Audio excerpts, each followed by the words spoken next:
switch gears immediately. We're still in Anambra. So this time we've been joined by Samson Itoto, who is the Executive Director of Yiaga Africa. They are on ground and they've been following progress. Of course, Yiaga does all of the pre-election, election, and post-election analytics.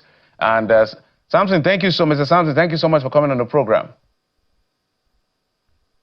Thanks for having me. Good evening, Geoffrey. So let's begin with your initial assessment of what you've seen so far. I know that Yiaga has released some documents, perhaps in collaboration with other observers and civil society organizations that are already in Anambra State, as to what is expected and what you're seeing already. We've seen visuals from the central bank and getting ready for distribution of sensitive materials. But just give us your assessment of what you've seen and perhaps heard. Well, thanks, Geoffrey, and once again, greetings from Oka. Today, we issued our first statement on these elections, and that's the pre-election statement. And it contains some of the observations that we have made regarding specific issues on these elections. And I would highlight just a few. But before then, to mention that Yiaga Africa is part of the Election Observation Hub, where we have 7 other organizations supported by the EU delegation in Nigeria, who are observing different components of the elections. We are deployed our traditional parallel vote tabulation for this election. And one of the things and the commitment we continue to make is that based on our sample size, if the official results declared by INEC have been altered or manipulated, the PVT can detect it like we've done for previous elections. But there are several issues that we've highlighted. The first point that is worthy of note is that INEC appears sufficiently prepared for the elections. We were in the CBN this afternoon at about 1 or 2 p.m. To observe the deployment of the materials, the ballot papers and the result sheets. They were orderly and they were well organized in distributing those materials. The party agents were there and they insisted that the REC should sign on all the result sheets, and the REC was signing on all the result sheets to authenticate those results. The materials have left CBN, so we expect that they will get to the 21 local governments, and by tomorrow they will be deployed to the racks. Because, Geoffrey, as you know, one particular feature of Anambra elections is that it's always plagued with logistical challenges. From 2013, 2017, 2021, INEC never recorded commencement in 50% of polling units at 8:30. So with the assurances that the chairman has given, we hope that INEC will break the jinx, in this election, because there is the efficiency test that INEC is undergoing in this election.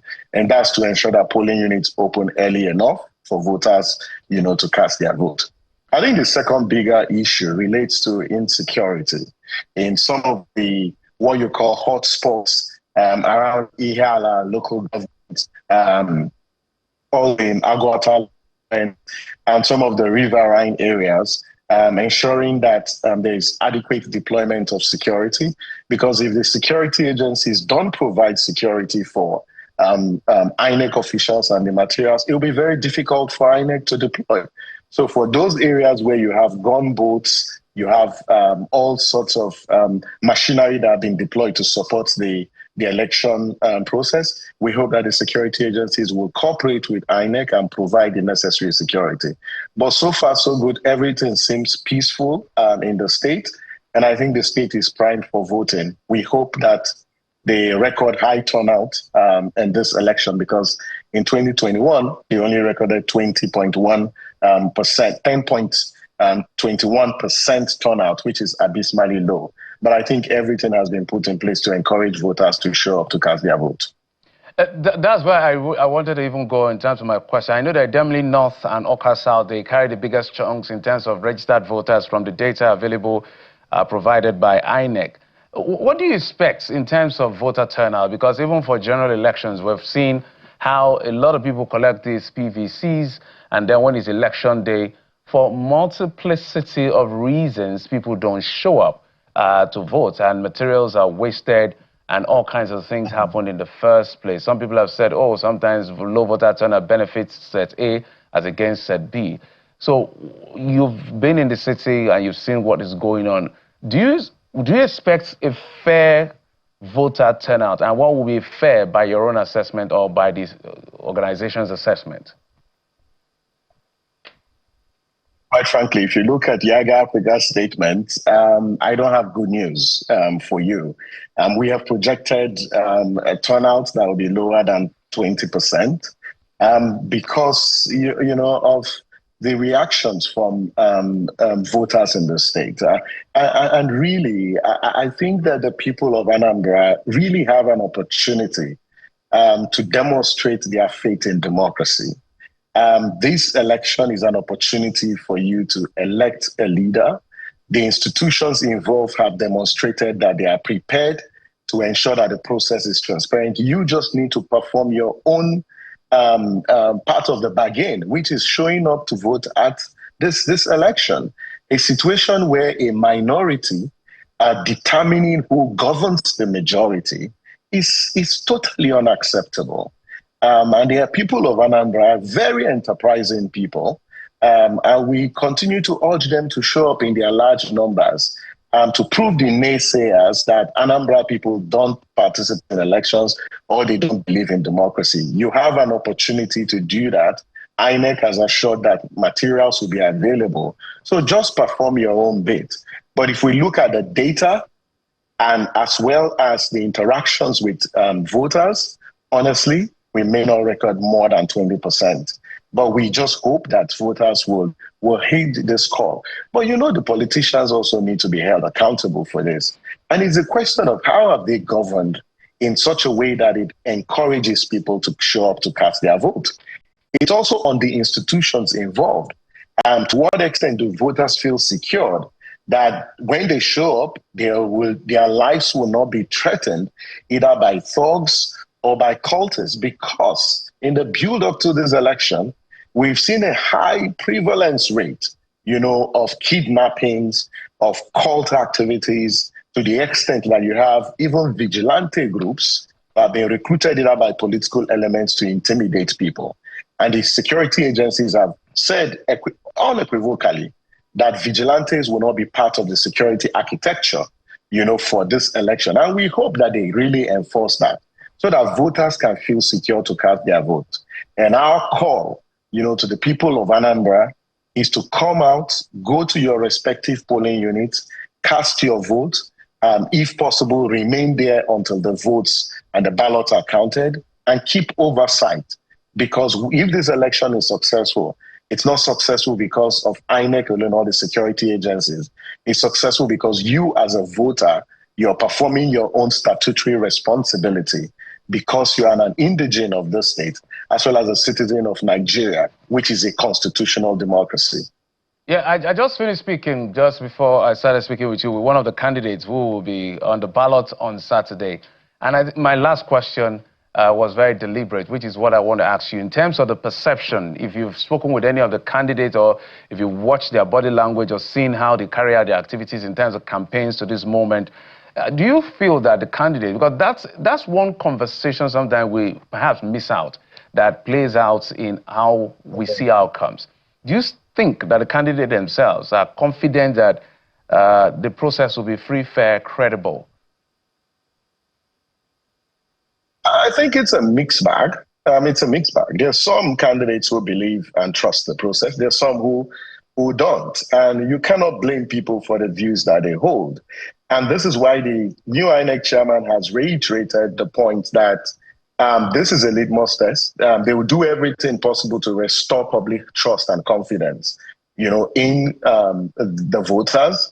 And I hope that we will see that play out because there is an integrity test, definitely. And it's about how the results will be managed, the collation process, to what extent it's transparent. If accredited observers and accredited party agents are not allowed into ward collation centers, then don't expect candidates to trust the process. But INEC has assured that every accredited voter, every accredited ward collation or local government collation center agents will be granted access. So let's give the commission the benefit of doubt.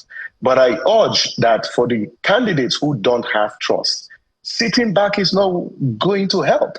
You have to deploy your trained party agents so that they don't go to the polling units on election day and start compromising. Because one of the things that we see on election day is sometimes you're very confused whether these party agents are party agents of candidates. Some of them show up and they have different tags for different political parties, and you see them actually marketing their services, and they are willing to be bought over by another political party.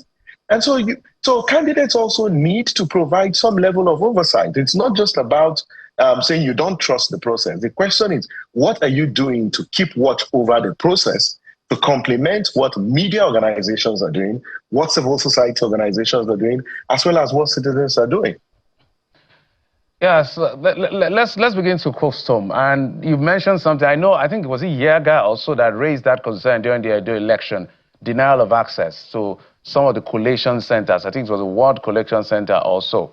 But I know also that... and the local government, yeah. Yes, I remember. Yes, I think I was correct on that. But let's talk about what Yiaga and the civil society organizations will look at as the three big tests to say, if you cross these tests in this election, where INEC especially, then I think we're making progress. What would they be? I think the first test is the efficiency test, and it's whether election materials and election personnel will be deployed to at least 80 to 90% of polling units on election day, because by INEC guidelines, all election officials should arrive at 7:30, but accreditation and voting should start at 8:30. If in 80% of polling units, accreditation and voting starts at 8:30, I think it's a big win. I know it's a tall order, my apologies. My sincere apologies, Mr. Aitodo, if you can hear me, my apologies. I need to go for this quick break. When I come back, I'll take your thoughts in quick succession. My apologies. All right. We'll be back in just a moment.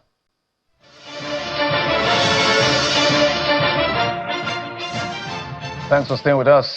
Just before wrap-up, let's get the final thought of Mr. Aitodo. Mr. Aitodo, thank you so much for your understanding. So if you can quickly run through that three-way test in just about 1 or 2 minutes, we appreciate it. Thank you very much. So there are three big tests underpinning the Anambra elections. The first one is the efficiency test. And the big question is whether INEC will break the jinx of logistical challenge that leads to late opening of polls, as we've seen in multiple cycles of elections. The second test is the impartiality test. Will the security agencies uphold neutrality despite concerns of either federal might to influence the election? And the third, and perhaps also another critical test, is the integrity test. And this one really relates to how INEC will ensure full compliance with accreditation with the BVAS. No BVAS, no accreditation. But also whether the polling unit level results will be uploaded on the IREV.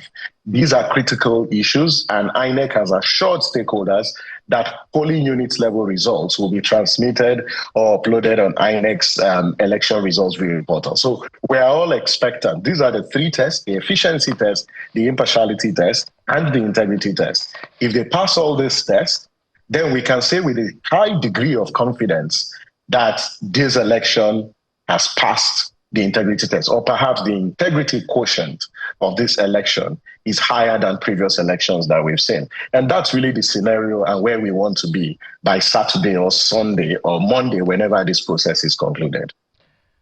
Well, thank you so much, Samson Aitodo, Executive Director of Yiaga Africa, for coming through and giving us your expertise as well as what we should be expecting on Saturday. Thank you so much. We appreciate it. Thanks. Always a delight. Have a good night.